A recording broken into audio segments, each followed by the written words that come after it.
तुम्हारे कल्याण का कोई और मार्ग है ही नहीं, एकमात्र भगवान का नाम जप भजन। जहां आपको उपदेश दिया जा रहा हो भगवान का आश्रय लो, भगवान का नाम जप करो, उसी से मंगल होगा, वो सत्य बात है। इसके सिवा कोई कहता हम तुम्हारा परम कल्याण कर देंगे, हम तुम्हारा अपने बल से कुछ कर देंगे, तो मुझे लगता है कि इन बड़े महापुरुषों से बढ़कर कोई नहीं है सृष्टि में, कोई नहीं इन बड़े महापुरुषों से बढ़कर। ये क्या कह रहे हैं? बेटा परीक्षित, तुम्हें तक्षक से डर लग रहा है? बोले ना गुरुदेव, अब करोड़ों तक्षक साक्षात मृत्यु का रूप धर के आ जाए तो आपने जो मुझे अमृत पिलाया इसके बल से मुझे कोई भय नहीं। बेटा ब्रह्म स्वरूप परीक्षित, अपने स्वरूप में स्थित रहना, और कह के चल दिए। ये नहीं रोका कि तक्षक को रोक लेते। इतने बड़े बड़े ब्रह्म ऋषि बैठे हुए थे, जब भागवत सुना रहे थे किसी ने भी तक्षक को रोकने की बात की क्या? क्यों? एक ब्रह्म ऋषि का श्राप है, भगवान का विधान है। तो ये रोग, ये नाना प्रकार के संकट हमारे पूर्व कर्मों के अनुसार आते हैं। एकमात्र भगवान का भजन करके हम इनको सहे, और अगर अपना अगला जन्म ना होने पावे, हो भी तो भगवत भक्त मनुष्य के रूप में हो, नहीं तो भगवान को हम प्राप्त हो जाएं। कोई भी दंभ नाटक काम नहीं करता, ध्यान रखना। इस संसार में कौन काहू के सुख दुख कर दाता, निज कृत कर्म भोग सुन भ्राता। इस दिमाग में बैठा लो सत्संग के द्वारा। नाहृतोन्यः शिवः पंथा विसता संस्कृतावि वासुदेवे भगवती भक्ति योगो यतो भवेत्। इसके लेखक हैं भगवान श्री कृष्ण द्वैपायन व्यास जी, कहने वाले हैं परमहंस श्री सुखदेव जी, और सुनने वाले हैं महान सम्राट गर्भ में भगवत साक्षात्कार किए हुए परीक्षित जी महाराज। कह रहे हैं संसार चक्र में पड़े हुए मनुष्य के लिए एकमात्र साधन है भगवान श्री हरि के चरणों की भक्ति। इसके अतिरिक्त और कोई सिवा पंथा नहीं है। शिवा माने कल्याण, पंथा माने मार्ग, और कोई कल्याण का मार्ग नहीं है। एकमात्र भगवान, वही हरि है, वही हर है। उन्हीं की भक्ति के द्वारा ही हम अपना संसार चक्र से उद्धार कर सकते हैं। पिबन्ति ये भगवत आत्मनः सताम कथामृतम श्रवण पुटेषु संभृतम पुनन्ति ते विषय विदूषिताशयम ब्रजन्ति तच्चरण सरोरुहान्तिकम। जो रोज सत्संग सुनते हैं, जो रोज भगवान की चर्चा सुनते हैं, कानों में भर भर कर भगवान के नाम गुण लीला रूप का पान करते हैं अमृत का, उनके हृदय से विषैला विष भोगों का उतर जाता है, हृदय शुद्ध हो जाता है। और जहां हृदय शुद्ध हुआ तो भगवान यही हृदय में प्रकाशित हो जाते हैं। श्री सुखदेव जी महाराज कहते, वासुदेव कथा प्रश्न पुरुषास्त्रीन पुनाति वक्तारम प्रच्छकम श्रोतस तत्पाद सलिलम यथा। अगर कहीं तुम्हें संत समागम मिले, प्रश्न करने का अवसर मिले, तो भगवान के संबंध में प्रश्न करो, भगवत प्राप्ति के संबंध में प्रश्न करो, संसार से मुक्त होने के लिए प्रश्न करो। ये इधर उधर के प्रश्न नहीं। देखो, बड़ा कीमती समय संतों का है। यदि एक बार वो तुम्हें समय देते हैं तो ऐसा बनाओ कि वो एक बार तुम्हारे अनंत जन्मों की बिगड़ी बना दे। श्री सुखदेव जी कहते, यदि श्री कृष्ण के संबंध में प्रश्न किया जाए तो प्रश्नकर्ता और उत्तरकर्ता दोनों पावन हो जाते हैं। वक्तारम प्रक्षकम श्रोतस तत्पाद सलिलम यथा। बोले भगवान के विषय में प्रश्नकर्ता, उत्तर देने वाला और सुनने वाला तीनों पावन हो जाते हैं, जैसे भगवान का चरणामृत सभी को पावन करता है। इसलिए यस्तु तम श्लोक गुणानुवादः संगीयते भीक्षणम मंगलग्नः तमेव नित्यं शृणुयाद भीक्षणम कृष्णे मलाम भक्तिमभीप्समानः। भगवान श्री कृष्ण का गुणानुवाद समस्त अमंगलों का नाश करने वाला है। ये है सही अमंगलों का नाश करने की बात। अगर आप भगवत चर्चा करते, जैसे एक दिन नरकों का वर्णन किया कि उस ऐसे ऐसे वाले नरक जाते हैं, तो बहुत लोगों ने प्रार्थना की कि उपाय भी तो बताओ कैसे बचे। ये 38 के 38 सब हम में पाए जाते हैं। कोई कह रहा था 10 हैं, कोई कह रहा था 5 है। बड़ी घबराहट हो रही क्योंकि आपकी बात पे विश्वास है, इसका मतलब टिकट बन गई नरक की हमारी, जाना पड़ेगा, तो जल्दी उपाय बता दो नरक से कैसे हटे। तो यस उत्तम श्लोक भगवान श्री कृष्ण संगीयते, यदि उनका गान किया जाए, जैसे भागवत ले लो और 10वें स्कंद पढ़ डालो हिंदी से ही, तुम्हें संस्कृत नहीं आता, 10वें स्कंद के रोज 2 अध्याय पाठ कीजिए। अगर थोड़ा संस्कृत आती, गोपाल शास्त्र नाम का पाठ कर लीजिए और 1 घंटा नाम कीर्तन कीजिए, राधा राधा राधा, लिख लो, नरक नहीं जाओगे। इसका मतलब ये नहीं कि साफा बांध के नरक जाने वाले काम शुरू कर दो फिर और नरक जाओगे। अबलो नसानी अबना नसही हो भाई, जो गलती हो गई उसके मिटाने के लिए दवा है, और गलत करवाने के लिए थोड़ी दवा है।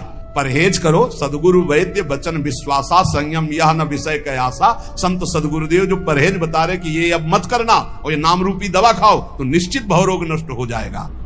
ये बात है। अमंगल अशुभ प्रारब्ध नष्ट करने की सामर्थ्य किसमें? भगवान की चर्चा में, भगवान की लीला कथा में, भगवान के नाम गुणगान में। ये बिल्कुल संशय रहित बात है, बिल्कुल संशय रहित बात। नित्य निरंतर जो भगवान का नाम जप करते हैं, लीला गुणानुवाद करते हो, जगत मंगल करने वाले होते हैं। यन्नाम ध्येयम म्रियमाण आतुरः, बड़े अमृतमय वचन है। पतन स्खलन वा विवशो गृणन पुमान, विमुक्त कर्मार्गलम उत्तमाम गतिम प्राप्नोति अच्छन्ति नतम कलौ जनाः। ध्यान दीजिए, यन्नामधेयम म्रियमाण आतुरः, जो मरने जा रहा हो, चाहे पशु हो, पक्षी हो, मनुष्य हो, कोई हो, यदि वो नाम नहीं ले पा रहा तो आप सुना दो भाई, इतनी कृपा कर दे उस जीव के ऊपर तो तुम्हें बहुत बड़ा पुण्य होगा। मरणासन पुरुष को नाम सुनाने के बराबर त्रिभुवन में कोई भी पुण्य नहीं है, इससे बड़ा कोई पुण्य। जैसे कोई पशु पक्षी मरने जा रहा हो, नजदीक जाके राम कृष्ण हरि या राधा राधा राधा सुना दिया, अब वो मरने जा रहा, घंटा 2 घंटा 4 घंटा 10 घंटा में भी मरेगा तो अब उससे कोई पाप होने वाला नहीं, वो भगवान को प्राप्त होगा, क्योंकि नाम कथन और श्रवण का एक ही फल होता है। तो बोले यन्नामधेयम म्रियमाण आतुरः, यदि मरने का समय हो, व्याकुलता का समय हो, नाम वो नहीं उच्चारण कर पा, तो आप नाम कीर्तन उस समय कर दो तो यमदूत नहीं आएंगे, उसका मंगल हो जाएगा। ये बहुत बड़ा पुण्य करना चाहिए। आसपास कहीं सुनो कि कोई पधार रहा है तो रज ले, चरणामृत ले, जाओ उसके मुंह में डालो, कोई परिचय नहीं, हमें कोई परिचय नहीं, वो भगवान का अंश है, उससे भगवान की प्राप्ति करानी हो। जाके थोड़ी देर बैठ के राधा राधा राधा, घर वालों से कोई मतलब, और बस उठे और चला गए, उसका मंगल हो गया। कोई पशु पक्षी मर रहा हो, अंतिम समय भगवान नाम सुना दे। यन्नामधेयम म्रियमाण, मरने के समय घंटे 2 घंटे 10 घंटे तक जो बेशुद्ध हो रहा है, अब उससे कोई पाप कर्म करने वाला नहीं, वो आखिरी समय ही माना जाएगा और उसको नाम सुना दिया जाए, उसका मंगल हो जाएगा। कोई बड़ी आतुरता में या गिरते समय या फिसलते समय या विवश होकर उच्चारण कर ले राधा राधा हरि हरि, तो कहते सारे कर्म बंधन उसके नष्ट हो जाते हैं। विमुक्त कर्मार्गलम उत्तमाम गतिम, वो उत्तम भगवत गति को प्राप्त हो जाएगा। पर हाय रे कलयुग, कितना चिल्ला चिल्ला के कहा जा रहा है, फिर भी लोगों की नाम में रति नहीं हो रही, नाम आराधना से विमुख हो रहे हैं, भगवत आराधना से विमुख हो रहे हैं। पुंसाम कलिकृतान दोषान द्रव्य देशात्म संभवान सर्वान हरति चित्तस्थो भगवान पुरुषोत्तमः। कलयुग में बड़े दोष हैं। जब परीक्षित जैसे महाभागवत की बुद्धि खराब कर दी और मरे हुए सर्प को उठा करके ध्यानस्थ ऋषि के गले में डाल दिया, तो सोचो और किसकी बुद्धि बख्शेगा। यदि नाम चल रहा है, नाम पहारू दिवस निशी, रात दिन नाम का पहरा है, तो कलयुग के अभद्र प्रवेश नहीं करेंगे। ये वाणी जी हमारी कह रही।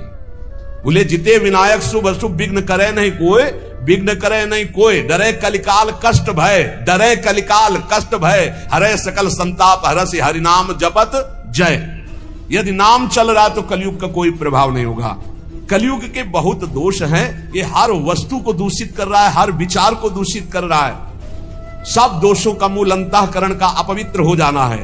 परंतु सर्वान हरति चित्तस्थो भगवान पुरुषोत्तमः, जब कोई नाम जप करने लगता है तो भगवान हृदय में बैठकर कलयुग के सारे दोषों का नाश कर देते हैं। इसलिए श्रुतः संकीर्तितो ध्यातः पूजितश्चात् दृढ़तोऽपि वा नृणाम धुनोति भगवान हृदस्थो जन्मायुता अशुभम। जो भगवान के गुणों का, भगवान की रूप की महिमा का, लीला का, नाम का, धाम का कीर्तन करता है, गायन करता है, श्रवण करता है, भगवान की सेवा करता है, भगवान उसके हृदय में विराजमान होकर प्रकट, और 1-2 जन्म के पापों की बात क्या, हजारों जन्मों के पापों के ढेर भस्म कर देते हैं। यथा हेम निष्ठितो वह्निर दुर्वर्णम हंति धातुजम एवमात्मगतो विष्णु योगिनाम शुभाशयम।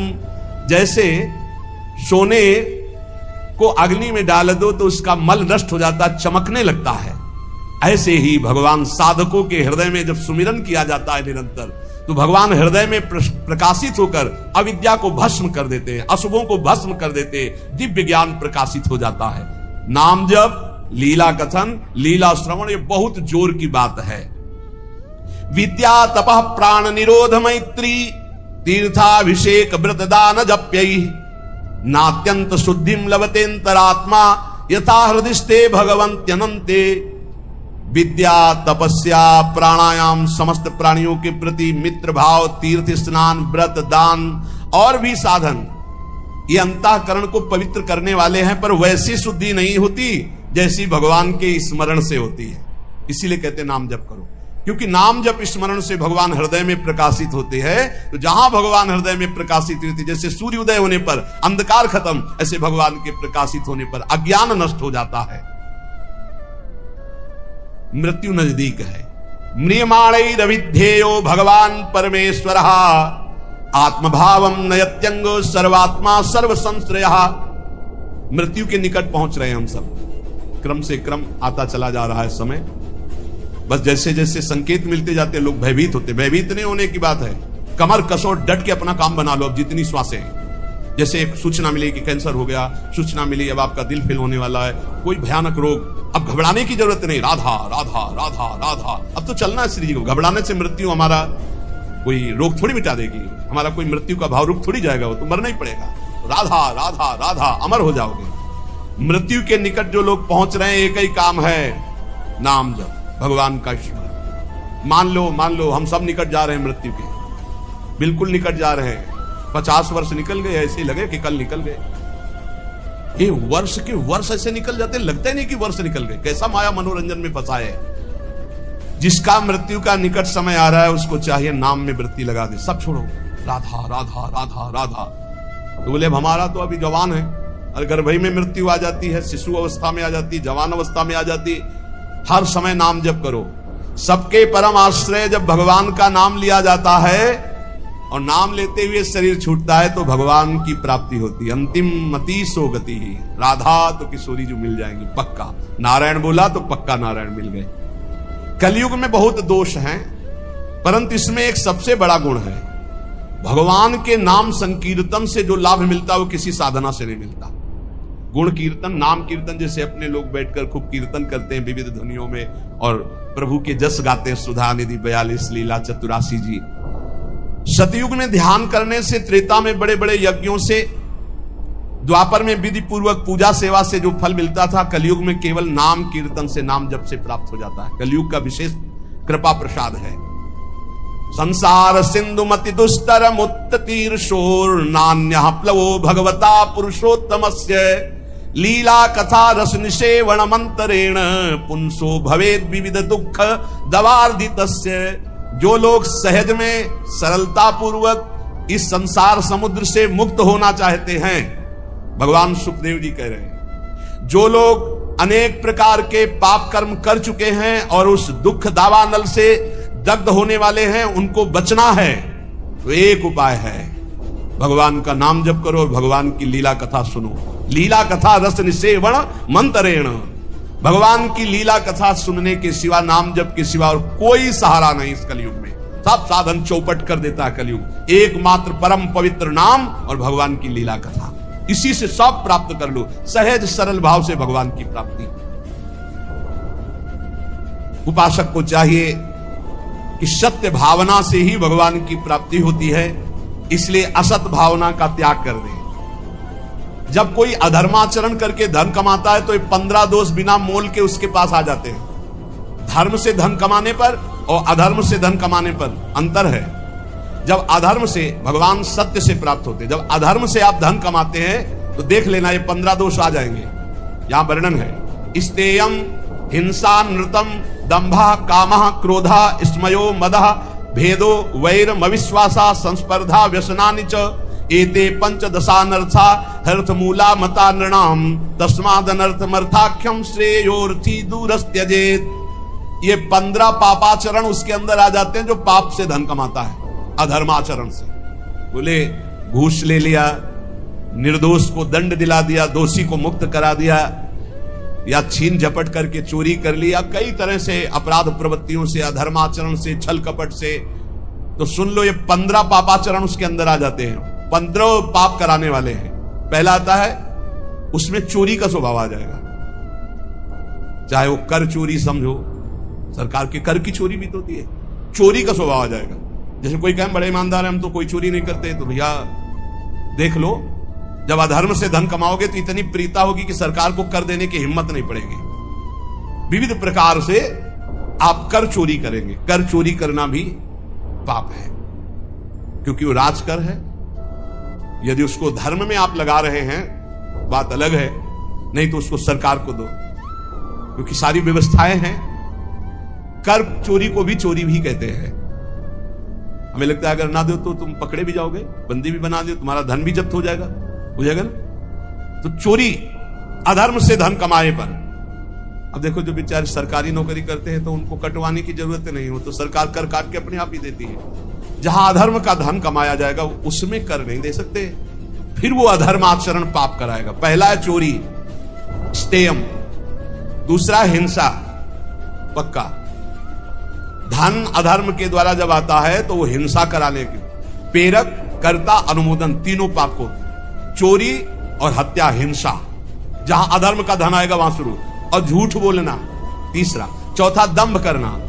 पांचवा काम भोग, काम भोग, रुपए के बल से व्यभिचार करना, यह आ जाएगा अधर्म के धन से। और गुस्सा, क्रोध, अहंकार, गर्व, भेद बुद्धि, बैर, अविश्वास, स्पर्धा, लंपटता, जुआ, शराब, ये 15 दोष अधर्म के द्वारा कमाए हुए धन में आ जाते हैं। इसलिए अधर्म के धन से डरना चाहिए लोगों को।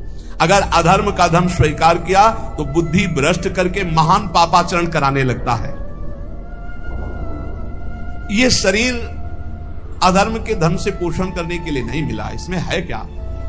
देहि स्थिमांस रुदिरेभिमतिम त्यजत्वम जाया सुतादिषु सदा ममताम विमुंच पश्यानिशम जगदिदम क्षणभंग निष्ठम वैराग्य राग रसिको भव भक्ति निष्ठा धर्मम भजस्व सततम त्यज लोक धर्मान सेवस्व साधु पुरुषान जहि काम तृष्णाम अन्यस्य दोष गुण चिंतन मासु मुक्त्वा सेवा कथा रसमहो नितराम पिबत्वम। भाई, शरीर पोषण के लिए धर्माचरण मत करो। इस शरीर कोई खास वस्तु नहीं है। ये शरीर हड्डी मांस और रुधिर का पिंड है। इसे आप अपना स्वरूप मानना छोड़ दें। ये आपका स्वरूप नहीं है। स्त्री पुत्र आदि के भी कर्म भोग के अनुसार आए हुए हैं, चले जाएंगे, तुम्हारे नहीं हैं। इनको अपना ना माने। इस संसार को रात दिन क्षण भंगुर देखें। यहां कोई वस्तु स्थायी नहीं है, सब नाशवान है। एकमात्र वैराग्य रस के रसिक होकर भगवान की भक्ति में लगे रहे। हर समय भजन में रहो। हर समय कभी भी कोई भी घटना घट सकती है। भगवत स्मरण है तो भगवान को प्राप्त होगे। कह रहे हैं सबसे बड़ा धर्म है भगवान का भजन करना। धर्मम भजस्व सततम त्यज लोक धर्मान। इन लोक धर्मों का त्याग करो, भागवत धर्म में आओ। भागवत धर्म से प्रेम धर्म की यात्रा करो। निरंतर भजन करना ही सबसे बड़ा धर्म है। और ये भजन साधुजनों के संग से होता है, उनकी सेवा से होता है। तो साधुजनों की सेवा करो, संतों का संग करो तो भगवत भजन होगा। भोगों की लालसा फटकने मत दो, नहीं तो संतों का संग छूट जाएगा। पापाचरण करने वाला फिर संत संग में अरुचि हो जाती है। एक बहुत भगवत सेवा किए तो उसका फल हुआ कि उनको साधु संग मिला। जब साधु संग मिला तो एकदम टूट पड़े साधु संग में, साधु सेवा में। फिर एक दिन कहा हमारा तो सब कुछ छूट गया। हम क्लब जाते थे, हम ये करते थे, वो करते थे। वो हमारे दोस्त कहते हैं कि इतना नहीं होना चाहिए, नहीं तो फिर गड़बड़ हो जाता है। अब दोस्तों के संग का रंग चढ़ा कि जहां 63 पे आ गए थे वहां 36 पे पहुंच गए। 36 में समझते हैं उल्टा, 63 में सन्मुख, 3 सन्मुख, और 36 में पीठ, उल्टा हो गए, बिल्कुल उल्टा हो गए। अच्छा, उल्टा जब बुद्धि हो जाती है उनको समझाओ, तब उनको दोस्तों की बात पुष्ट लगेगी कि देखा ना वो कह रहे थे, देखो फंसा रहे थे ना। अब हम थोड़ा हटने की कोशिश की ना तो देखो मीठे मीठे वचन बोलने लगे। माया ऐसे फंसाती है कि आप समझा भी नहीं सकते। समझाने की सोचो तो दिमाग में तत्काल भागवतिक प्रेरणा आ जाती है कि समझेगा कि स्वार्थवश बोल रहा है, क्योंकि उसकी बुद्धि भ्रष्ट है। आरत अधिकारी जब पावे गूढ़ तत्व न साधु, आप समझा भी नहीं सकते। साधु जनों की सेवा से ही परम भागवत धर्म भजन होता है। साधु जनों की आज्ञा में रहने से ही भजन होता है। पर जहि काम तृष्णाम, ये काम भोग और भोगे हुए भोग को पुनः भोगने की इच्छा ये संत संग से दूर कर देती। इसे लिख लो, जय काम तृष्णाम। अगर कामना और तृष्णा का त्याग कर साधु संग नहीं करोगे तो साधु संग टिकेगा नहीं। थोड़े दिन के बाद रंग दूसरा बदल जाएगा, क्योंकि कुसंग में बहुत संग गया है आपका, और सत्संग में तो थोड़ा ही गया है। बहुत चमत्कार है कुसंग का, सत्संग से भी ज्यादा। इसलिए कि कुसंग से बहुत जन्म हो गए संग करते हुए, और सत्संग तो अभी कुछ क्षण हुआ। जहां कुसंग मिला तो लगता है कि हाँ, एक बार हमारे सामने कह दिया कि शराब नहीं पिएंगे, अगर शराब पी लिए तो दोबारा हमारे सामने खड़े होने लायक नहीं रहोगे। तुम्हारा मन तुमको इतने दूर हटा देगा कि तुम सामने नहीं आओगे, और आओगे भी तो ऐसे ही होगा, ऐसे नहीं हो सकते। तुम्हारा हृदय नहीं कहेगा कि मैं आंख मिलाऊं, तुम्हारा हृदय नहीं कहेगा कि मैं सेवा करूं, तुम्हारा हृदय नहीं कहेगा कि मैं सम्मिलित हो जाऊं आपकी सभा में। मान लीजिएगा बहुत बढ़िया अवसर है, एक बार यदि छोड़ दिया तो दोबारा ऐसे दुष्टों का संग मत करना जो अपनी मित्रता की कसम खिला करके आपको धर्म भ्रष्ट करते हैं। वो मित्र नहीं, वो शत्रु हैं। सच्ची ऐसे देखते देखते माया कैसे भ्रष्ट करती हुई दिखाई देता है। इसलिए साधु जनों का संग करो, पर जही काम तृष्णाम, काम भोग और भोगे हुए भोगों की तृष्णा का त्याग करके, क्योंकि भोगों की लालसा ये साधु सेवा में नहीं टिकने देती। दूसरों के गुण दोषों का चिंतन मत करो, अन्नत से दोष गुण चिंतन मासु मुक्त्वा। प्रभु की सेवा और प्रभु की लीला कथा सुनो और खूब नाम जप करो। कैसे जाना जाए कि इससे भगवत प्राप्ति हो गई? कई बार चर्चा हुई, आज सिद्ध महर्षियों के वचन हैं। ये भगवत प्राप्त हो गया है, उसकी पहचान क्या है? कह रहे यह स्यादे कायेन लीनस्तूष्णीम किंचदत् चिंतयन् पूर्वम परित्यज्य सातीर्णो भव बंधनात् सर्वमित्रः सर्वसहा समय रक्तो जितेन्द्रियः व्यपेत भयम मन्युश्च आत्मवान् मुच्यते नरः आत्मवत् सर्वभूतेषु यश्चरेन्नियता शुचिः अमानी निरभिमानः सर्वतो मुक्त एव सः जीवितम मरणम चोभे सुख दुखे तथैव च लाभालाभे प्रियद्वेषे या समास च मुच्येत। जो स्थूल शरीर और सूक्ष्म शरीर दोनों का त्याग कर चुका है, ना स्थूल शरीर की क्रियाओं से मतलब है, न सूक्ष्म शरीर के चिंतन से मतलब है। बहुत ऊंची स्थिति है। कोई संकल्प विकल्प नहीं, हर समय अलग रहता है स्थूल और सूक्ष्म से। एकमात्र परमात्म स्थिति में वो संसार बंधन से मुक्त हो चुका भगवत प्राप्त महात्मा है। कैसे जानोगे ये प्रगट में? क्योंकि अंतर की स्थिति है, इसलिए बिना भगवत प्राप्त हुए भगवत प्राप्त महात्मा को नहीं जाना जा सकता। दूसरा, जिसका व्यवहार तो सबके प्रति मित्रवत होता है, पर होता किसी का नहीं है। मित्र किसी का नहीं होता, मित्रवत व्यवहार होता है। या वो आत्मस्वरूप अपने आप को सब जगह देखता है, या अपने भगवान को सब जगह देखता है। बाहरी सांसारिक मित्रता नहीं होती। जो भारी से भारी कष्ट में भी मुस्कुरा कर रहता है, सह लेता है, शांत रहता है, ये भगवत प्राप्त महात्मा के लक्षण है। सबसे मित्रता का व्यवहार पर कोई मित्र नहीं है। सब कुछ सह लेगा, चाहे जितना कष्ट आवे। ये भगवान की प्राप्ति की वृत्ति है, और उसका मन किसी भी भोग में जाता ही नहीं है। खान पान क्रियाएं सब ऐसे होंगी, लेकिन मन किसी भोग में नहीं जाता। वो सदैव अपने स्वरूप में रहता है, इंद्रियों में नहीं, भोगों में नहीं, मन में नहीं। किसी भी तरह से उसे क्रोध दिलाया जाए तो उससे क्रोध नहीं आएगा भगवत प्राप्त महात्मा को। ये भी पहचान भूल कर बैठोगे। सनकादि ब्रह्म प्राप्त है ना, सनकादि सनक सनंदन सनातन, और डंडा लगा दिया, बेत लगा दिया जय विजय ने, तो गुस्सा आ गई ना, रोक दिए ना, तो गुस्सा आ गई, 3 जन्म का साथ दे दिया। क्या भगवत प्राप्त नहीं है? क्रोध की लीला होना और क्रोध आना अंतर है, ये बात समझना। बार बार लोमस जी भगवत प्राप्त महात्मा है, काकभूषुंड जी काट देते हैं कि मुझे साकार भगवान के दर्शन चाहिए। निराकार की बात तब करना जब रामचंद्र जी का दर्शन कर लूं, तब साथ दे दिया। काक की तरह बार बार चेष्टा, क्रोध आ गया। तो वो विचार करते हैं, द्वैत के बिना क्रोध कैसा? अगर द्वैत तो ज्ञान कैसा? क्रोध की लीला होना और क्रोध होने में अंतर है। कभी भगवत प्राप्त महात्मा में क्रोध नहीं आता। कैसा लीला और क्रोध का पहचान कैसे है? जैसे पानी में रकील खींचो, कितनी देर टिकेगी? खत्म। ऐसे महात्माओं का क्रोध होता है, वो लीला वाला। जो संसारिक पुरुष का होता है, वो 10 वर्ष बाद भी देखेगा तो जलन आ जाएगी कि वही है, और 5 मिनट बाद आप उनसे मिलो जो आपसे गुस्सा थे, पानी पानी एकदम, बिल्कुल कहीं क्रोध है ही नहीं। तो वो क्रोध की लीला थी, वो क्रोध नहीं, कोई द्वेष नहीं। तुम हृदय को जान ही नहीं सकते, हृदय को नहीं जान सकते जो भगवत प्राप्त महात्मा है। मनस्वी वो जीवन मुक्त कहा जाता है, जिसको किंचन मात्र क्रोध नहीं होता।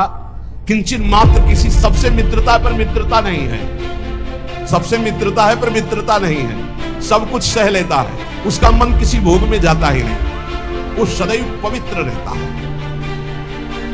समस्त भूतों के प्रति अपने ही समान वर्ताव करता है।